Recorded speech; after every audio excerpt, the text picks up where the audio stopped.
Hallelujah. Praise the Lord. Greetings in the wonderful name of Jesus Christ, my dear brothers and sisters in Christ Jesus. Hope you are doing well in all things. As we are praying for you, please, you also do pray for us and for the ministry. So, as we are celebrating Good Friday, that is the death of Jesus Christ. When I was studying in Mysore, my bachelor's of pharmacy, when I was in fourth year, I was just beside one of my lecturer's house. So actually he taught us mathematics in the first year, but now I was in final year. So when Good Friday has come, so I had to stay back in Mysore at that time. I couldn't come to Warangal. So when I was there, I was in the room itself. So when I was just was coming outside the room, then the lecturer asked me, "See, you are celebrating Good Friday, you are saying, but it is the death of Jesus Christ. No, how you can say that one person's death is good?" So I started explaining to him. So it was the best occasion for me to share the gospel to him. So I said to him, "Sir, actually the death of any person, it is a saddened day and we feel very sorrow for it. But here Jesus Christ has died for a cause. So he has come from heaven as Son of God and he has born to a woman. So here Jesus has to carry the sins of the people who have done sins in this world. So without the death of Jesus Christ, we cannot be cleansed from our sins." And I shared the gospel to him. Then he understood that it is a good cause that Jesus has died on the cross of Calvary to save people, to redeem them from their sins. So here, Jesus' death has brought us redemption. Jesus' death has brought us salvation. He has cleansed us from all our sins, whatever we have committed in this world. Without the blood and without the death of Jesus Christ, we cannot be cleansed and we cannot be redeemed from our sins, my dear brothers and sisters. But here, we need to know why Jesus had to die, why Jesus, being the Son of God, he came into this world as son of a woman, and born of a woman and son of a man. He died on the cross of Calvary. So Jesus came into this world and he died for us on the cross of Calvary. We know that.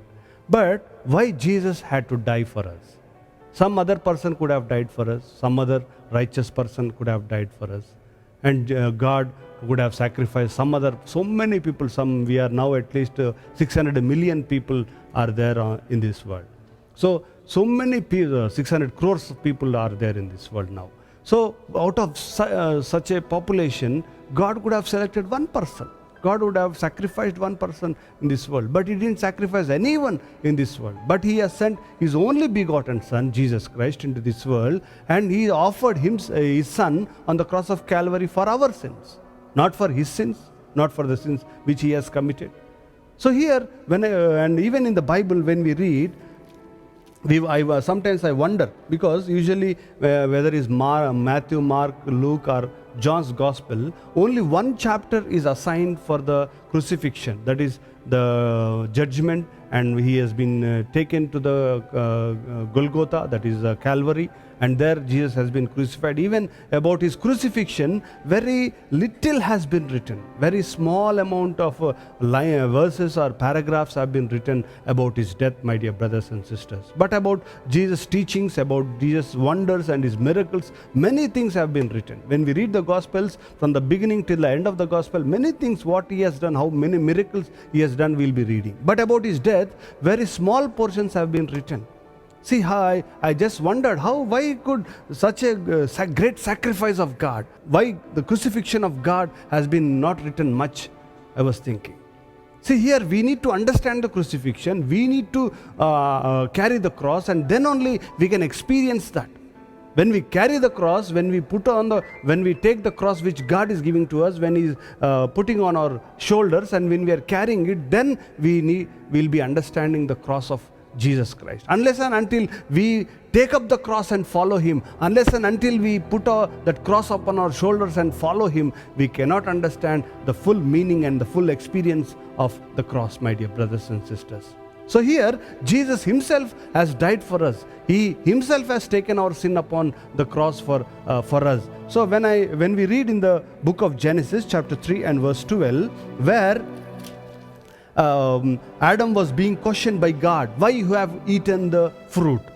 So here God has been, first God has cursed the serpent, and then God has asked the woman, and then now God is asking Adam. And Adam is saying, what he is saying we'll read in verse 12. Then the man said, the woman whom you gave to be with me, she gave me of the tree and I ate. See, he is putting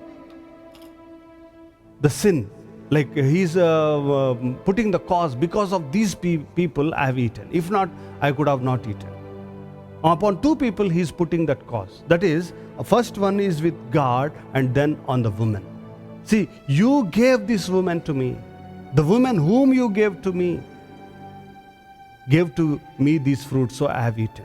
So he's saying, God, if you have not made this woman, my life would have been very better. Without this woman, I could have lived a life without any temptation. I could have never eaten this fruit. I could have never even seen this fruit. Only because of this woman, I have eaten this fruit. Oh, that is why you gave me this woman. I never asked for this woman. Lord, please give me one woman. Please give me one woman. I didn't pray to you, but you gave me this woman. And she made me to eat this fruit. He was putting that cause upon God and upon the woman. So that's why God did not say, no, you have eaten this, you have done this, that's why you're going to die. God didn't say that.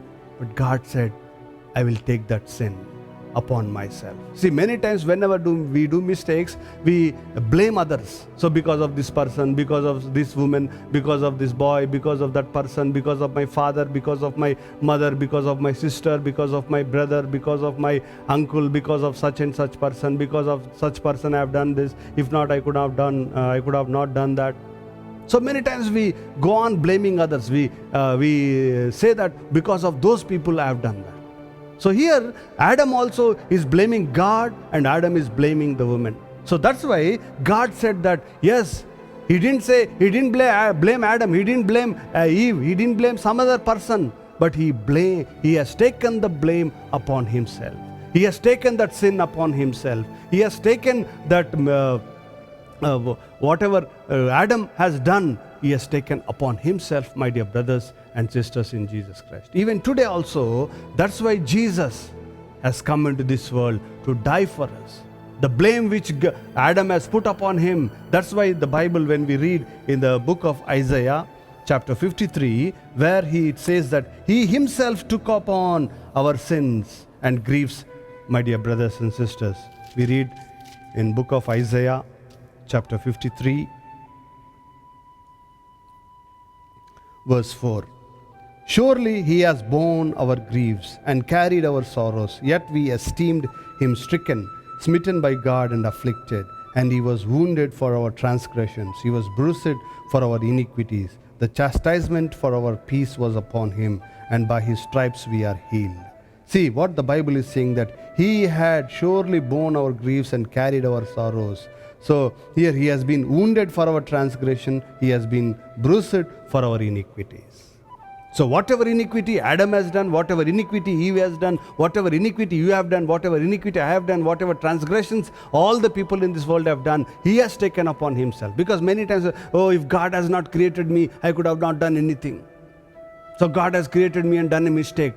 So we always blame God sometimes.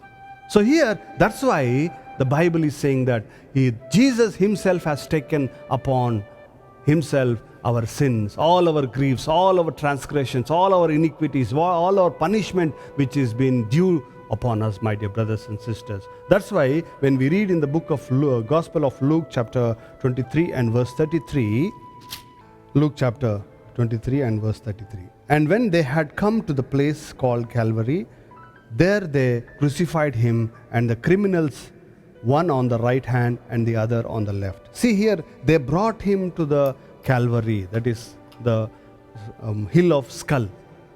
The place of skull it is called, because it will be in the shape of a skull, so it is being called Calvary. So they brought him there, and there they have crucified him. See, Jesus is being crucified. It is the worst punishment, where Romans have invented that to punish the people. See, hanging the people with a rope, he may not suffer much. So he'll be hanging for some time and he'll die.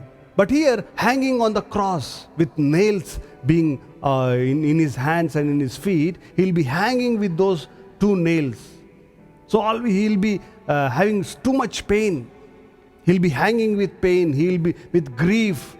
And he will be suffering with that pain, my dear brothers and sisters. So Jesus had to suffer for our sin, because he had to pay the punishment. He had to redeem us from all our sins. He has to make the atonement. However, how the lamb is being sacrificed and it will be burnt on the altar, in the same way Jesus has to bear the pain. How that fire will burn that lamb upon the altar. How that fire will be consuming the sacrifice upon the altar. In the same way, those pains has to consume Jesus Christ. Because of that pain, he has to give his blood for us. He has to sacrifice his blood for us. That's why Jesus was hanging on the cross of Calvary. For those 6 hours, he was hanging and praying to God, Lord, forgive them, Lord, forgive them. He was praying to God. Because here, the lamb or any animal sacrifice which is being offered on the altar, it cannot pray to God, but it only can cry. When usually only those animals which will be, their throat will be cut and all the blood will be taken out, and then it will be offered on the altar. Whole burnt offering will be given only once. So here, Jesus is being sacrificed on live. He's crying. He's not an animal, but he's human being. He's Son of God. He's crying for us our sins. Lord, forgive them. Lord, forgive them. Every pain he's suffering and saying, Lord, forgive them. Every nail which has pierced into his hands, he's saying, Lord, forgive them. It says that he's asking forgiveness to God for our sins. And he is paying the price for us. So, my dear brothers and sisters in Jesus Christ, for every sin which you have committed, Jesus has prayed upon the cross of Calvary. He has paid the price for us, and he has done the atonement for us.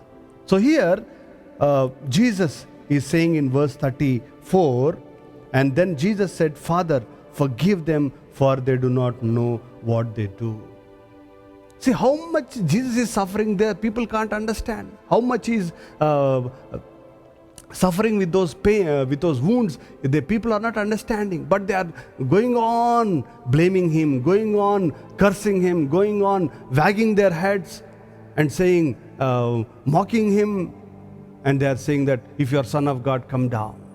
So in such a way, people were saying to Jesus Christ, but Jesus was not giving any answer to them, but he is praying to God. My dear brothers and sisters in Jesus Christ, today we are celebrating Good Friday. Good Friday means Jesus has paid the price for us. He has taken the punishment which has been due upon us, which we had to be punished for our sins and transgressions. He has taken upon himself, my dear brothers and sisters. Jesus in his lifetime, many times he has told that I am going to suffer, I am going to die upon the cross, and people will crucify me. See, he has accepted it. When Father God has said that you have to die for these people, then Jesus said that, yes, I am ready. I am ready to give my life. I am ready to sacrifice my life. I am ready to take up the cross and follow. And I am ready to take up that cross and to be crucified on the cross. So it is a horrible and terrible punishment which the Romans were giving to the criminals who have committed great rebellion, who has committed great mistakes. For those people only, this crucifixion was given. But here, Jesus, though innocent, has not committed any sin. Many people testified against him. We have heard him say like this, we have heard him say like this, but no one could prove that. Even Pilate could not find any sin or any transgression in Jesus. Even King Herod could not find any sin in him. But the people wanted to crucify him because a sinless sacrifice has to be sacrificed. A sinless sacrifice should be offered to God for our sins. So only though Jesus can take all our sins upon him because he is without sin. Though he was tempted, he was without sin. Though he was tempted by Satan, he did not do any sin against God. So here Jesus was sinless, spotless, and he was very holy person. He was Son of God who has come into this world and has taken all our sins upon himself. My dear brothers and sisters in Jesus Christ, Jesus has suffered for you. He has asked for forgiveness. So today you need to come to Jesus, to that cross, and say, Lord, forgive me. Thank you, Lord, for sacrificing your life. Thank you, Lord, for offering your life for me on the cross of Calvary. If you say those words, God will forgive you. God will heal you. God will deliver you. God will save your life and cleanse you from each and every sin. Let us pray. Lord, Heavenly Father, I thank you and I praise you and I worship you, O Lord. Thank you for this wonderful day and wonderful time which you have given to me, O Lord. All the glory and honor unto you, Lord. Let thy mighty name be glorified and be exalted. You are the King of kings and Lord of lords. Lord, I praise you and I worship you. As the people have heard your words, O God, you have died for us on the cross of Calvary. You have sacrificed your life and you have given your life as a ransom for us, O God. Thank you, Jesus. Thank you, Jesus. Lord, let everyone know the suffering which you have suffered for us and the prayers which you have offered for us, O God. And let everyone confess their sins and ask for forgiveness and be sanctified in your holy blood, O God. And let thy mighty name be glorified and be exalted. You are the King of kings and Lord of lords. And all the praise, honor, and glory unto you. In Jesus' loving and most precious name I pray. Amen.